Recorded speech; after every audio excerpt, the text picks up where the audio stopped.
Bueno, seguimos deleitando con las cosas que Tapa el hablamos 8.4. Sí, nos está tapando. Nos está tapando el agua. Nos tapó.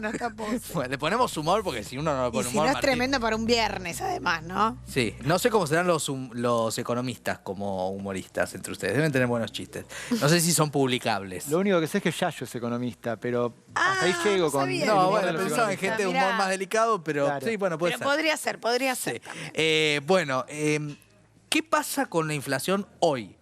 Mes de mayo. ¿Qué está pasando? ¿Se está acelerando? ¿Está en esta línea la primera tendencia que se ve? Por ahora parecería que está en esta línea. O sea, venimos diciendo hace rato que está acelerada la inflación y que se sigue acelerando por estas cuestiones de las restricciones cambiarias, porque hay una indexación. Argentina entró en lo que se llama en economía un régimen de alta inflación. Sí. Esto es muy distinto, digo, de cuando teníamos 25% de inflación, esos años 2007, 2010, 2012. Tenemos 25% de inflación y después pasamos a un 50% de inflación ya a partir de 2016. Bueno, haber superado el 100% de inflación y estar corriendo, ¿no? Y seguimos aumentando y probablemente estemos en 120, 130 en los próximos meses. En este 108,8, ¿no? Que estamos... Claro, que el de hoy, dio interanual. abril. Bueno, es otro fenómeno. Porque esto que se nota en el día a día, los precios aumentan más rápido, las indexaciones son más frecuentes, o sea, Sí. más rápido quiere decir, tenés más actualizaciones, más frecuentes las actualizaciones. Más remarcación. Más remarcación, o si estás negociando el alquiler, te miran cómo te voy a sostener durante un año un precio, ¿no? Estos problemas cotidianos que vemos te hablan de un fenómeno distinto que implica, por lo pronto, mucha más inercia. Claro. La inflación que tenés es mucho más difícil de bajar. Y al contrario, siempre está el riesgo de que suba un poco más, que es lo que está pasando en estos meses. La inflación deja directamente, o sea, todos los meses gente fuera del sistema, ¿no? Obviamente, pero al continuar y al seguir aumentando, ¿qué chance tiene esa gente que quedó fuera del sistema de volver a entrar? Y ojalá que la generemos esa chance, porque, como decís, estos números de inflación, y en particular el número de alimentos, que aumentó 115% en el último año, más que la inflación general, Sí, sí. cuando vos la comparas con lo que aumentan los ingresos, te muestra muy claramente que la pobreza está aumentando. Ahí tenés, si querés, la pobreza, indigencia, por supuesto, marginalidad social, que son fenómenos que se perpetúan en el tiempo, que afectan durante demasiado tiempo a demasiadas familias, y que el número va a seguir aumentando. Y lo terrible del número es que atrás de ese número se esconden un montón de casos particulares de un montón de familias. Sí. Y un dato No, nomás, así como teníamos algo más de 40% de pobreza del segundo semestre del año pasado, Sí. con más de la mitad de los niños, niñas y adolescentes. Sí, bajo la menores línea de pobreza. 15 años, ¿no? 54% Exacto. pobres. Bueno, ese número va a aumentar, es lo que estamos viendo con esta aceleración inflacionaria, también con que la generación de empleo se cortó, también porque estamos en recesión en estos meses, aunque todavía no esté el dato oficial. Y eso, cuando salga el dato del primer semestre, va a ser peor. Dicho sea de paso, el dato del primer semestre sale 24 días antes de las elecciones, de las generales. Después de las PASO, pero antes, 3 semanitas antes de las generales. Eso va a ser también un Eso va a ser impactante, un claro. golpe político.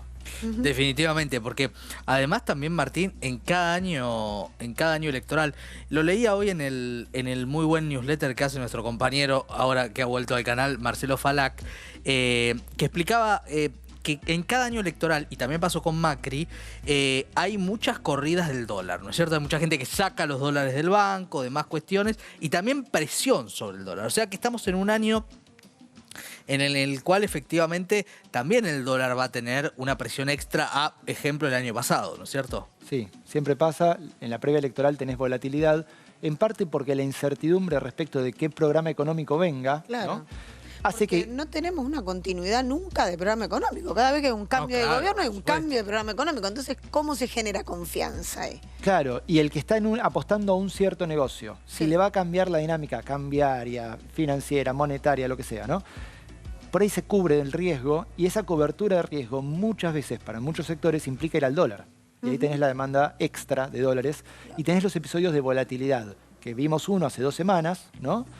Pero seguramente, lamentablemente, veamos otros en los próximos meses, de cara a cuando se vaya consolidando, bueno, quiénes son las personas candidatas de cada lista, ¿no? Que tenemos más de un mes todavía por recorrer para eso, y qué propuestas vayan esbozando y quién vaya liderando las encuestas y luego los resultados de las PASO. Esto hay una diferencia con los diferentes países de la misma región que tienen una clara inflación muy inferior a la que nosotros tenemos en relación a la política económica.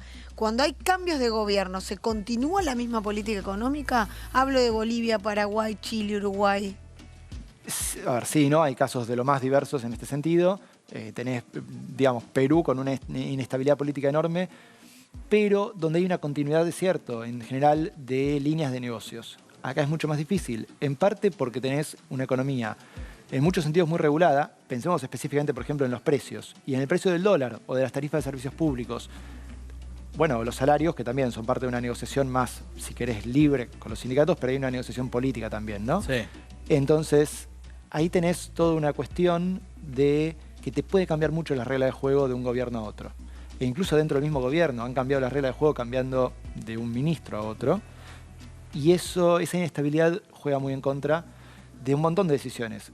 Hoy, 2023, en la previa electoral, una empresa que tiene que pensar una inversión, la piensa no una, no dos, 30 veces antes de decir, bueno, va a ser buen negocio, pase lo que pase, con una amplia variedad de escenarios posibles. Claro. En eso digo, ahí los economistas, quienes nos dedicamos a la consultoría en particular, cuando vos ves los escenarios en los que tenés que trabajar, decís, tengo que abarcar realidades muy distintas. Muy amplio. Y ahí decir, bueno, si conviene o no conviene financiarse de esta manera, invertir acá, tomar una decisión de tomar más empleados o empleadas porque necesitas, porque hoy tenés ventas, pero las vas a tener dentro de 6 meses. Y las familias lo mismo. Las familias ahorran. ¿En qué ahorran? Bueno, ahí tenemos más demanda seguramente de dólares en estos tiempos, que en otros tiempos quizás iban a un plazo fijo UVA, por decir algo. Ahora, Martín, te pregunto algo que no hemos mencionado.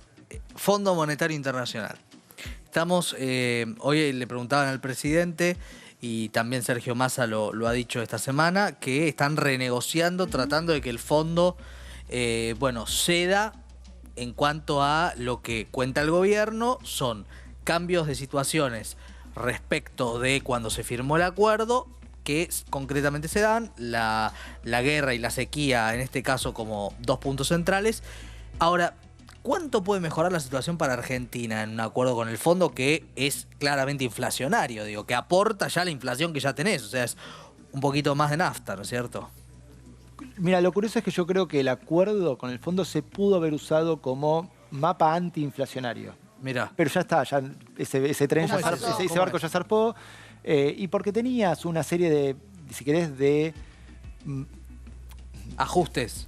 No necesariamente ajustes, un manejo de políticas, ¿sí? Monetaria, financiera, cambiaria, fiscal, Sí.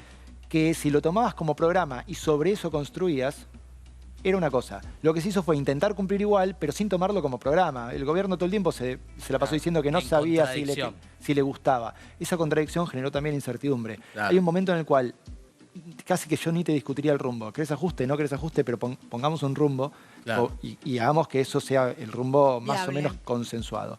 Ahora bien, sí, el efecto de la política económica que se hizo, incluyendo todos estos desaciertos de comunicación, es que la inflación aumentó. Vos me preguntás, ¿qué puede traer un nuevo acuerdo con el fondo? Lo que necesitas hoy es que no te saque divisas, y en todo caso, si pudiera haber alguna divisa fresca, genial, ¿sí? Pero lo que necesitas hoy es algún tipo de apalancamiento ahí de las reservas internacionales. Bien. Y un poco de horizonte de que no te van a apretar más, ¿no? La horma del zapato. Pero, dicho esto, el acuerdo con el fondo siempre fue un acuerdo que era muy difícil de cumplir. Debemos 45.000 millones de dólares, no lo podía pagar Macri en 3 años, no lo podía pagar Alberto en 7, que es lo que él negoció. Siempre iba a implicar una renegociación en algún momento. Lo sintomático es que tengamos que renegociar tan rápido, Claro. a menos de un año de haber firmado el acuerdo anterior. Claro. Por un lado eso, y por el otro, también recordar esto, que el FMI, cuando firma este acuerdo, cuando nos presta 45.000 millones de dólares, o los 54.000 millones de dólares que le iba a prestar a Macri, ¿no? Y que como Macri ya rápidamente incumplió, nunca terminó de dárselos, se garantizó que durante muchos años, siendo nuestro principal acreedor, va a estar en la mesa de negociaciones. Claro. Es ese acreedor que te va a estar poder mirando exigir. todo lo que hagas y te va a exigir para un lado o para el otro. Y si la geopolítica de estos años lo obligó a ser un poco menos tajante que lo que pudiera haber sido en otra época, bueno, Es no un sabemos poquito- nada, claro, no sabemos qué va a pasar a futuro con esas exigencias. No, claro, esto que dice Martín, y ya creo que vamos cerrando, tiene que ver con también los movimientos de Brasil hacia China y cómo Estados Unidos necesita también de la Argentina. Así que bueno, muchas cosas que seguiremos andando en próximos encuentros. Martín, gracias. Gracias, Martín. Un placer, hasta la próxima.